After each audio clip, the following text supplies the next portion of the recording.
Hey everybody, this is Tracy here with another edition of A View from Tracy's Point.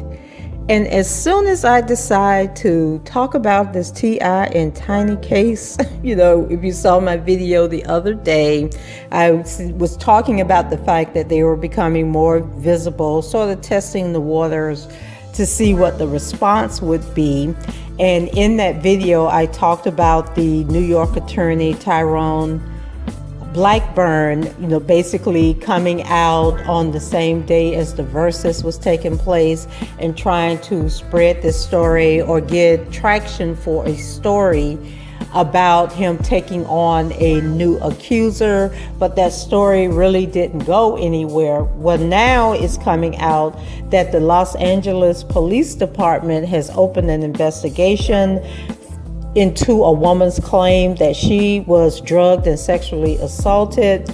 And it also came out that there was a woman who went to the Las Vegas police and with similar claims, and they actually closed her investigation because they said even if it was true, it was beyond the statutes of limitations because her alleged incident took place in 2010. And so the New York Times is reporting that the multi-platinum rapper T.I., born Clifford Harris, and his wife Tamika Harris, an R&B singer known as Tiny, are the subjects of an active criminal investigation in Los Angeles following claims that they drugged and sexually assaulted women there, authorities said on Tuesday. And remember, opening an investigation and actually filing charges are two totally different things. Anytime you go to the police and allege that a crime has taken place against you, they are supposed to investigate that crime and then determine whether or not it is prosecutable. Like, for example, we actually had a murder here where I live at about a month ago where this guy was sitting in a car and a man came out and was like on the sidewalk or maybe going to his car, and he shot this man in broad daylight in cold blood. But then he told the police that he shot in self-defense because he saw the man coming towards him and had a gun.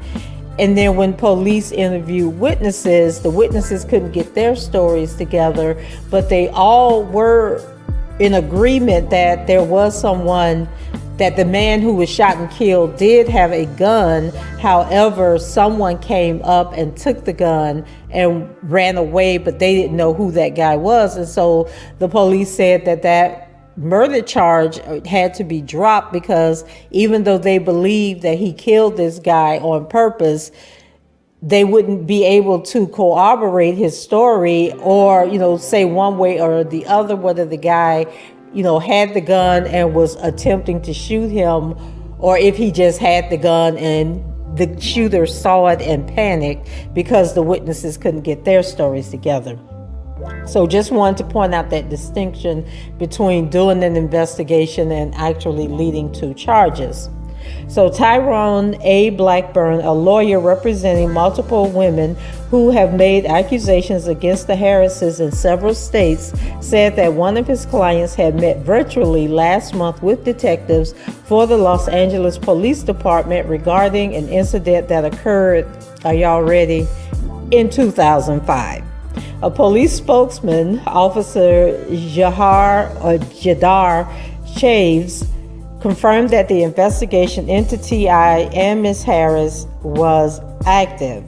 Now, did he really use the term T.I. and Ms. Harris? Shouldn't he have said Mr. and Mrs. Clifford and Tamika Harris?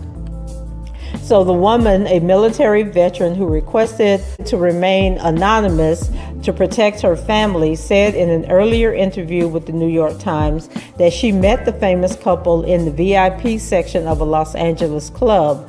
Ms. Harris offered her a sip of a drink that the veteran later came to believe was spiked with a drug that left her incapacitated.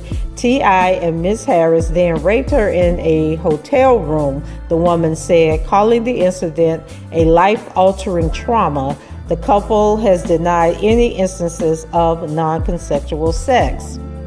The statute of limitations for most rape cases in Los Angeles before 2017 is typically 10 years, but Mr. Blackburn noted that there are exceptions allowing the authorities to pursue older cases, as they did recently when they brought charges against Harvey Weinstein related to an incident that took place more than a decade ago.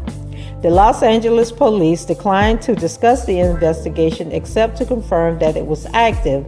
News of the investigation was first republished by the Daily Beast. Steve Sadal, a lawyer for T.I. and Ms. Harris, said that they had not been contacted by the Los Angeles police or any member of law enforcement from any other jurisdiction in the country. Mr. Sadal added that the woman's wanting to be anonymous was preventing them from being in a position to disprove or refute her allegations or even examine them. And isn't that similar with the R. Kelly case? Like, there are a couple of alleged Jane Does that the prosecution in the Eastern District of New York has recently released to the defense who those people are.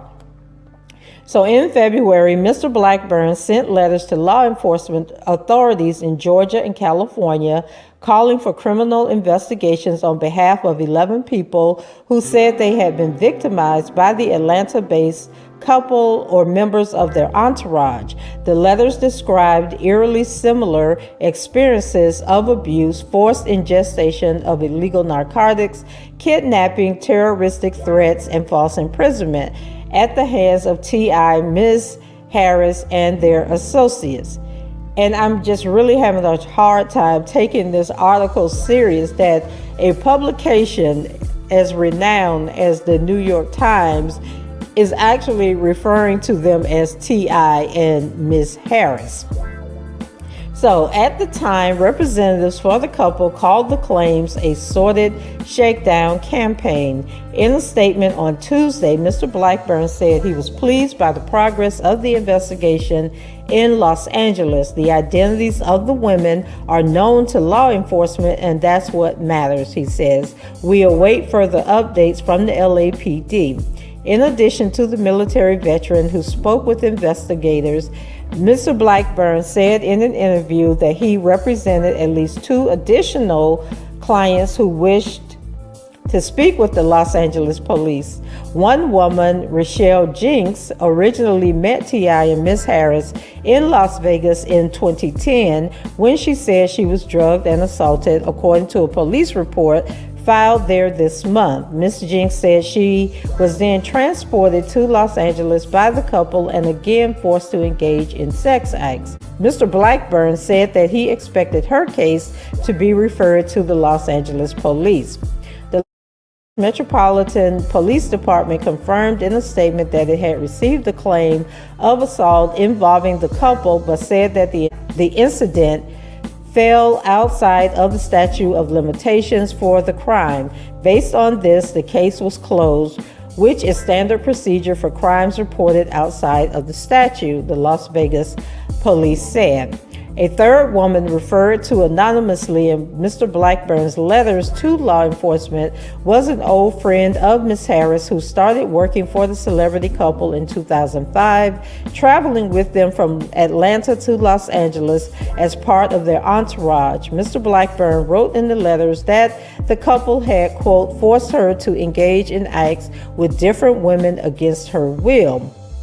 and the woman confirmed that account in interviews with the Times. In addition to his success in music, T.I. 40 has reinvented himself as a businessman and community leader in Atlanta, and he has starred in reality shows that focus on his parenting of a blended family with Miss Harris, 45.